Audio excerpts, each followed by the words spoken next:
नमस्कार जय जगन्नाथ।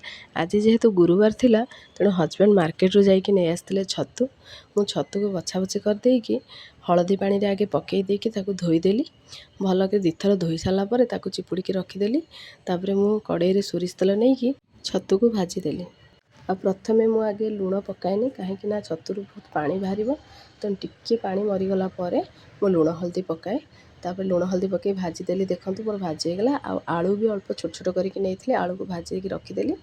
पियाज को भाजिकी जमती मो मसला कषे सेमती कषी देती लुण हल्दी काश्मीर लंका गुंड मसला गुंड देकी।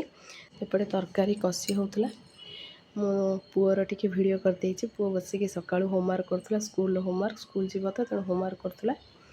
तापर एपटे मोर कषी हो आलू पकईदेली। तब छतु को भी भाजिक रखी पकईदेली। पकई टिके कषीदेला गरम पानी देदेली। एबे मोर छतु तरकारी रेडी होगला। आउ अल्प टिके थालिया बाढ़ी पुओ स्कूल खाई जीव थंडा करूली थालिया बाढ़ी वीडियो करदे अल्प। तापर मु एपटे तरकारी बसाया भितर मु सजना शाग बाछीदेली। छोट छोट काटिकी रखिदेकी कड़ाई टिके सोरिष आउ रसुण टिके देकी फुटेदेला तब सजना शाग पकईकी भाजीदेली। तापर मुग डाली की सिझे रखिदेली पकई खरड़ीदेली। सजना शाग खरड़ा रेडी हो सारापर चिप्स करदेली। तापर आलू टिके जमी बैगणी करती सेमती आलू रे मुझे कोटिन देकी बेसन कोटिन देकी सेमती छाणी देची।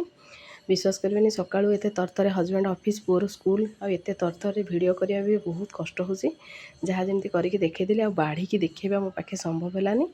आपण मानक जब वीडियो भल लगुच प्लीज लाइक कमेंट करेंगे। रोचे नमस्कार।